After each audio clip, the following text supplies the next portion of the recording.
नमस्कार दर्शक मित्रों। थिंक लाइन के एक नए संस्करण में आपका स्वागत है। साथ में हमारे एम्बेसडर दीपक वोरा जी भी है। मगर आज हम बात करने वाले हैं प्योर जियोपॉलिटिक्स नहीं, जियोपॉलिटिक्स में भारत की बात करने वाले हैं। और solutions to India, solutions of India's internal situation are where, are they here और are they somewhere linked to the world geopolitics. अभी अभी 2 दिन पहले मैं रेफरेंस लेके बात करूंगा आपसे।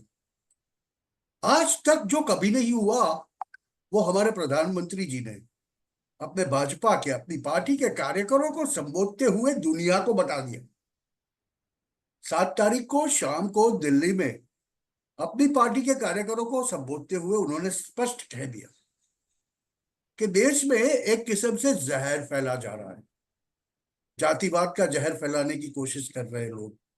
और ये सब कहां से हो रहा है, किसके इशारे से हो रहा है, उसका भी अंदेशा उन्होंने दे दिया। पहली बार ही स्पष्ट शब्दों में उन्होंने बताया, और इससे ज्यादा कोई प्राइम मिनिस्टर नहीं कह सकता। प्राइम मिनिस्टर अपने हिसाब से, अपने रुतबे में रहकर अपने हिसाब से बात करेगा। और वो उन्होंने बहुत स्पष्ट कर दिया, जिनको समझना है समझ लो, नहीं समझना है मत समझो, नहीं समझोगे तो सफर करोगे, ये उन्होंने कह दिया। तो मेरा तो सीधा सा पहला सवाल एम्बेसडर वोरा जी से ये है, sir, the solutions to India's internal problems, where are they? Are they somewhere in India और they are being financed and service somewhere from outside? Sir, बहुत बहुत धन्यवाद सर। जब भी आपके साथ होता हूँ भट्ट साहब, बहुत मजा आता है, बहुत कुछ आपसे सीखता हूँ। And your questions are so penetrating कि मुझे आनंद आता है। अब मेरे पीछे जो वर्चुअल इमेज है आप देख रहे हैं, वो हमारी धरती है जिसमें आग लगी है। बचपन का वो गाना मुझे याद है, जो मैं 47 साल हो गए मेरे विवाह को, अपनी पत्नी के लिए गाया करता था। इधर भी आग लगी है, उधर भी आग लगी है। तो वो तो रोमांस का था, लेकिन ये जो है ये सच्चाई। आप देख रहे हैं 40 से ज्यादा युद्ध इस समय चल रहे हैं, 100 से ज्यादा फ्रोजन कॉन्फ्लिक्ट्स हैं। कोई इलाका नहीं है जहां पर शांति हो। अगर अमेरिका आपस में नहीं लड़ रहा तो वो हरिकेन आके ठोक देती है उनको। कनाडा का तो आपको पता ही क्या हो रहा है, दक्षिण अमेरिका, एशिया, सब अफ्रीका में कभी फ्रांस को वहां से बाहर निकाल दिया है, तो फिर ये पीछे पड़ गए, वो पीछे पड़ गए, और फ्रांस गाली दे रहा है उनको, कोशिश कर रहा है वापस आने की। तो मैं सबसे पहले ये चीज बताऊंगा सर, मैंने जो तजुर्बा है जो मेरा, 51 ईयर्स इन डिप्लोमेसी। जब कोई देश उभरता है और चैलेंज करता है उन लोगों को जो अपने आप को सोचते थे मास्टर्स ऑफ द यूनिवर्स, उनको बहुत बुरा लगता है। अब मैं मिसाल के तौर पे संयुक्त राष्ट्र संघ की बात करता हूं, then I will come to Bharat. Sir, मैंने जितनी जितने ग्रंथ हैं, होली बुक सब पढ़ी। मैंने बाइबल भी देखा, गुरु ग्रंथ साहब भी देखा, तालमुड भी पढ़ा, भगवत गीता भी पढ़ी, कुरान भी पढ़ा। वो कहीं नहीं लिखा कि ये 5 कौरव, इनकी जो पंचायत है, ये अगले 10,000 साल तक दुनिया का भविष्य तय कर पर बैठे हुए।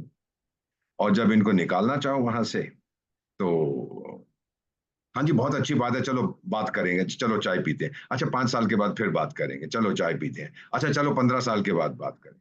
ये 60 साल से तो हम इसकी बात कर रहे हैं। एक चीज मैं आपको बताता हूँ सर, लोग कहते हैं कि चीन मुखालफत करेगा इसकी। चीन को हमने न्यूट्रलाइज कर दिया है, और ये भारत की कूटनीति है, चाणक्य नीति।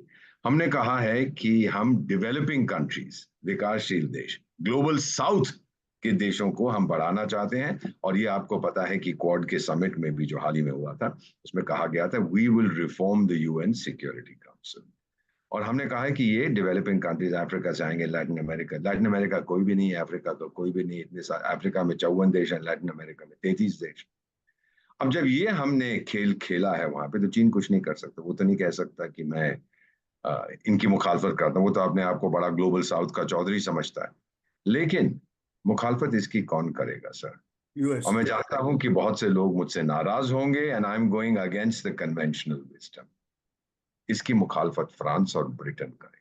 ये पिस्सू से देश रह गए हैं, ना इनके पास, माफ करिए, अकल है ना शकल है, लेकिन दिखाना चाहते हैं कि हम बहुत शक्तिशाली हैं।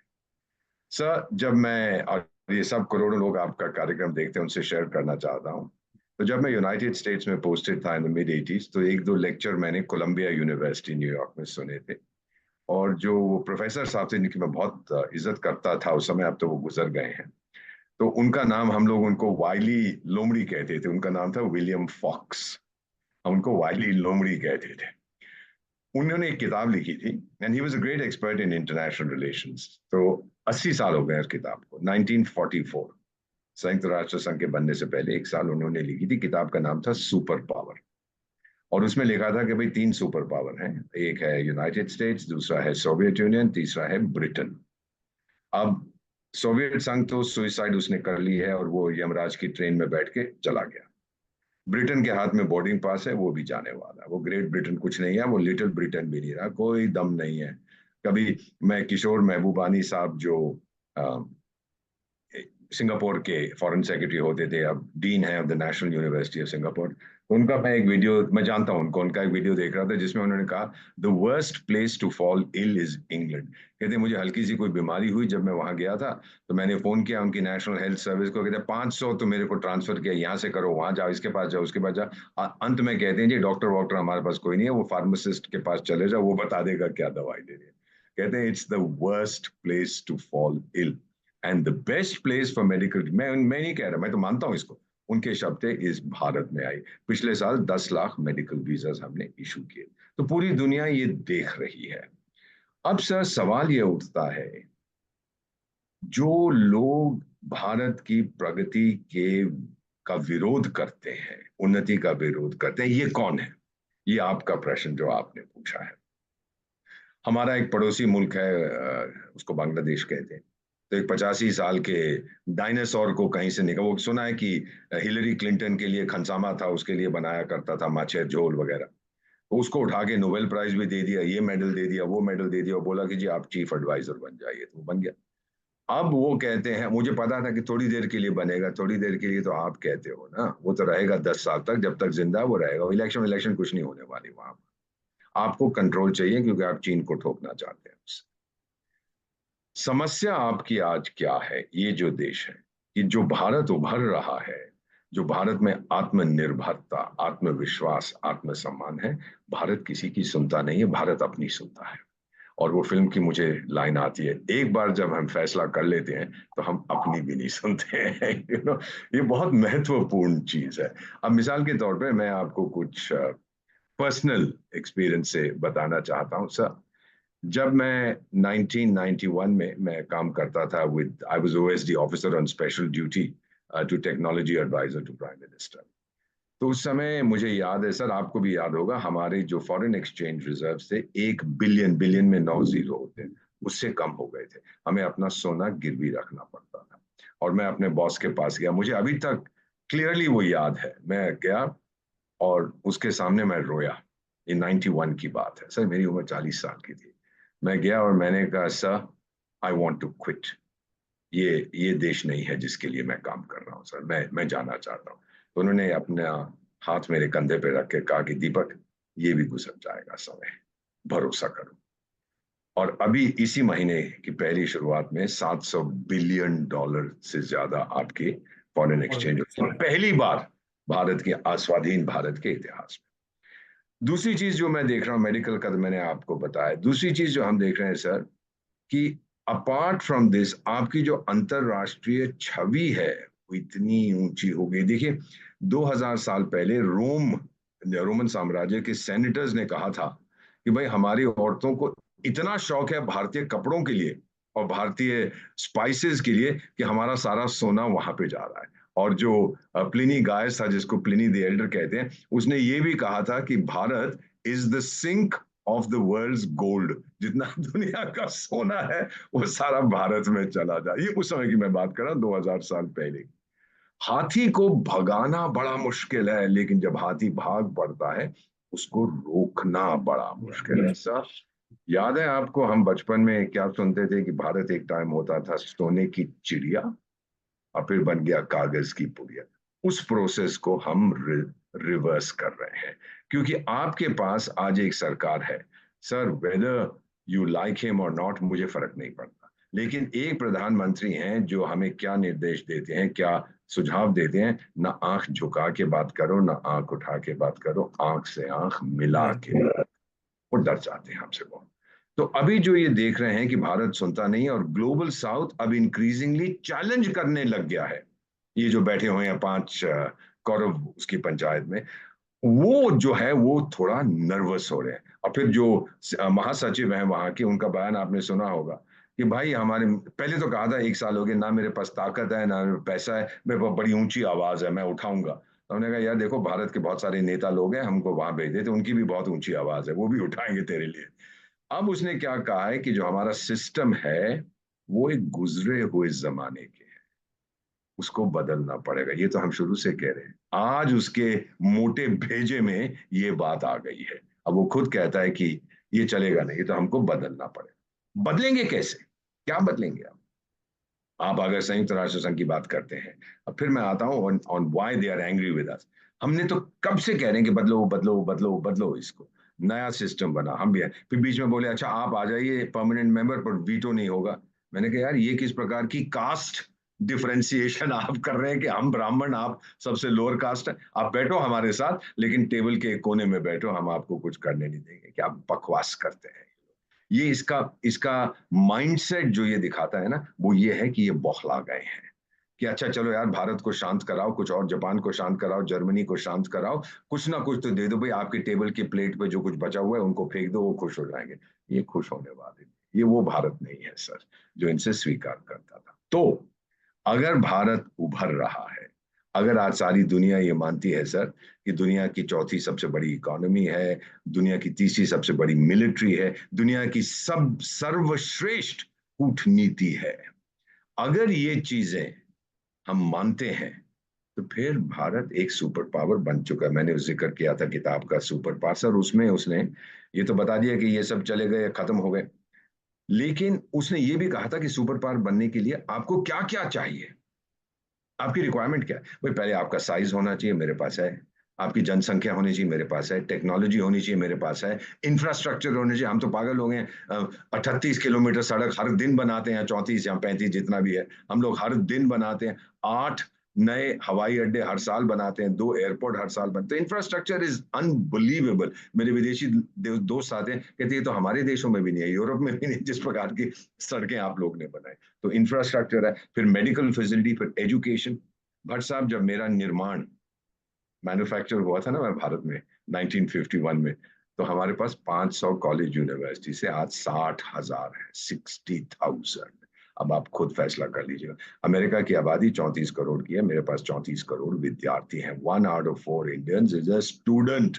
और जब ये बाहर निकलेंगे तो आप समझ जाइए क्या होगा। तो वो नैरेटिव बनाया जा रहा है कि ये बाहर आएंगे, इनको नौकरियां नहीं मिलेगी, बगावत होगी, जिसका क्या मतलब है?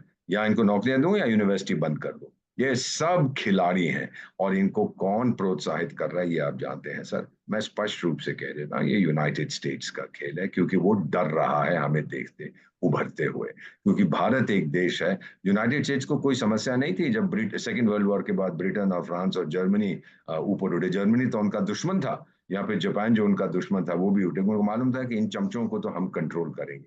भारत किसी के कंट्रोल में नहीं आएगा, भारत अपने कंट्रोल में रहेगा। तो इसलिए ये पूरी कोशिश करेंगे, और जितने उनके ये चमचे हैं, चाहे ये पॉलिटिकल लीडर हो चाहे वो पॉलिटिकल लीडर, उसको वो मैग्सेसे अवार्ड दे देंगे, नोबेल प्राइज दे देंगे, प्रेसिडेंशियल मेडल दे देंगे। ये अपने एसेट्स क्रिएट करते हैं जो सिचुएशन को डिस्टेबलाइज करें। अब मणिपुर के बारे में आप मुझसे बेहतर जानते हैं क्या हो रहा है, क्या एंगल है। दुनिया की जितनी इंटेलिजेंस एजेंसीज हैं सर, और ये मैं बहुत देशों में, 6 देशों में तो आपका राजदूत था, और 13 में मैंने सर्व किया है, घूमता रहता हूँ।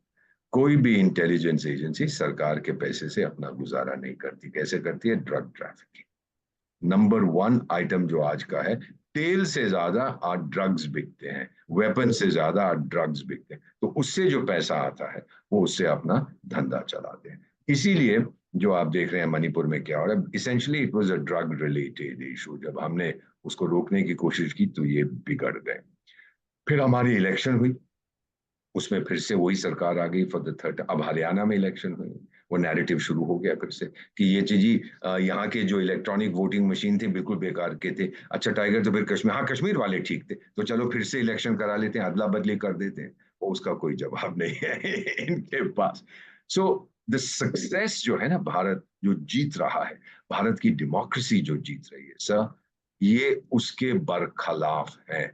और ये भी समझते हैं कि हम लोग अभी जो दोस्ती कर रहे हैं, हमारी डिप्लोमेसी बड़ी प्रैग्मेटिक है, हमारी डिप्लोमेसी बड़ी रियलिस्टिक है। देखिए सर, अभी जो मिसाल के तौर पे प्राइम मिनिस्टर नरेंद्र मोदी को कितने सालों तक अमेरिका ने वीजा नहीं दिया था, लेकिन जब वो प्रधानमंत्री बने, उन्होंने तुरंत कहा कि आप आइए हमारे पास। और पीएम साहब ने बोला, भाई देखिए, जो जमाना गुजर गया वो गुजर गया, उस समय मैं चीफ मिनिस्टर होता था, आज मैं पूरे भारत का प्रतिनिधित्व करता हूं, मैं जाऊंगा वहां पर।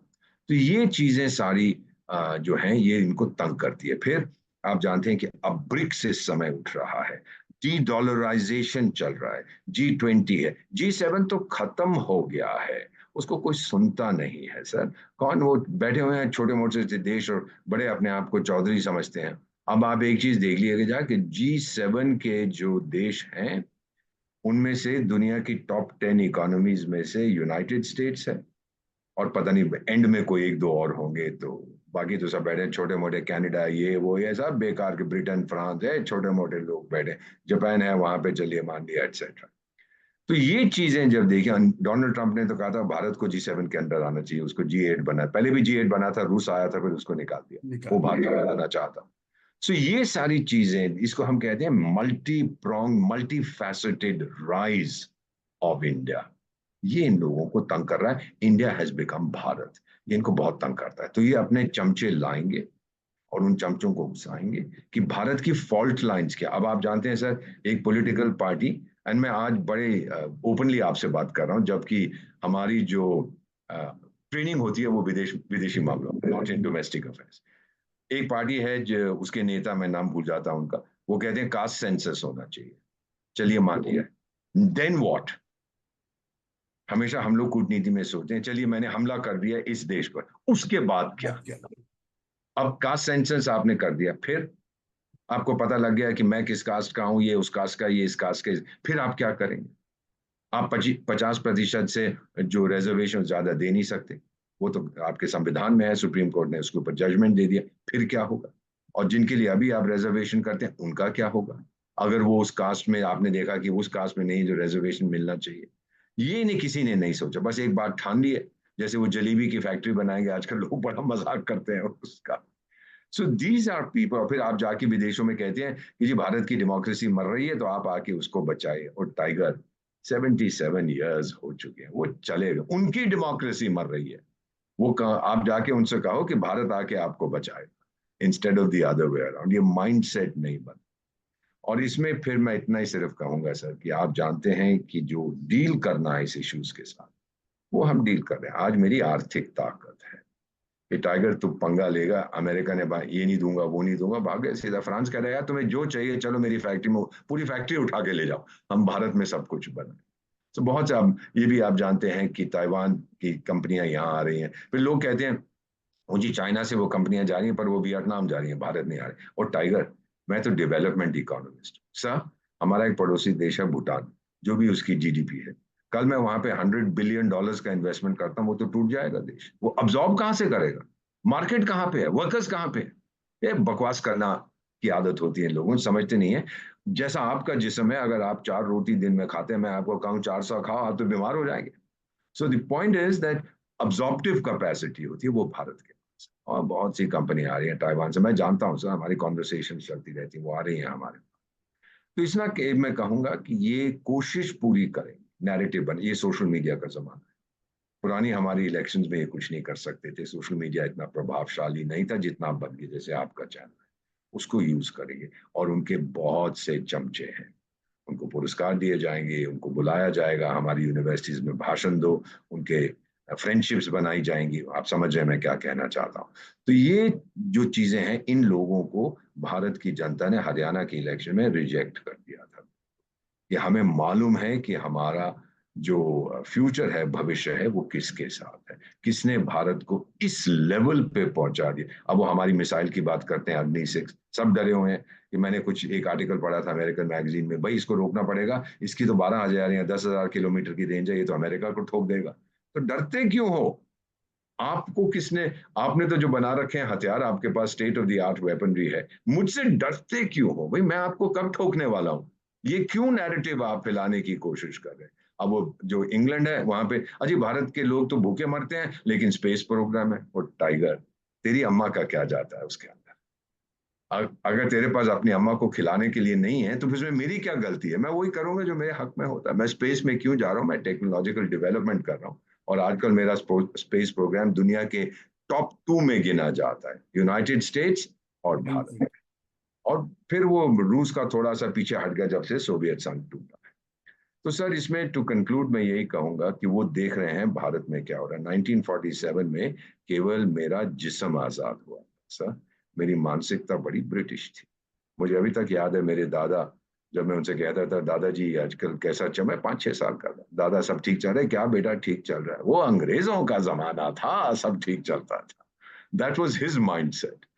उसके बाद क्या होता है सर कि हम आते हैं to the installation of Netaji Subhash Chandra Bose statue. मैंने स्कूल में क्या पढ़ा था? इसने ब्रिटिश साम्राज्य के अगेंस्ट ये लड़ा था, मुखालफत की थी, ये तो बड़ा बदमाश आदमी था, ये ट्रेटर था, ये वो गद्दार था, ये था वो, सब मैंने पढ़ा हुआ था स्कूल में।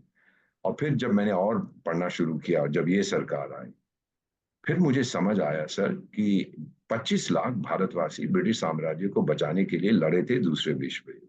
यस। और ये मरे हुए हैं मिडिल ईस्ट में, अफ्रीका में, अमेरिका में, लैटिन अमेरिका में, एशिया में। इनकी इनकी ग्रेव्स है। मैं तो पापुआ न्यू गिनी में अपना मिशन खोलने गया, वहां पे एक सेमेट्री है फॉर इंडियंस, वहां पहुंच गए थे लड़ने के लिए ब्रिटिश साम्राज्य को बचाने के लिए। 25 लाख। और फिर एक व्यक्ति निकलता है सिंगापुर से, 25,000 भारतीय सोल्जर्स का जिन्होंने सरेंडर किया था, कहता है मुझे खून दो मैं तुम्हें आजादी दूंगा। वो बोल रहा था, लड़ रहा था आजादी के लिए, स्वाधीनता के लिए। तो कौन हीरो था सर? ये हीरो था ना कि वो 25 लाख, कोई भी कानून, ब्रिटिश इंडियन आर्मी थी जो भी था, उनके लिए लड़ रहे। तो जब इसकी हमने जिसको विराजमान किया भारत की राजधानी में, सर उस दिन मेरा ज्ञान आजाद हो गया। जब चंद्रयान 3 गया पिछले साल, जहां कोई पहले नहीं गया था, तो मेरा आत्मविश्वास आजाद हो गया। और सर कोई भी धर्म किसी का हो, जो कार्यक्रम आपका देख रहे हैं, जब राम लल्ला अपने लौटे उस दिन मेरी आत्मा भी आजाद हो गई। ये तो इनको अब इसका पता। सॉल्यूशन क्या? ये अब इंटरनल प्रॉब्लम्स का सॉल्यूशन क्या?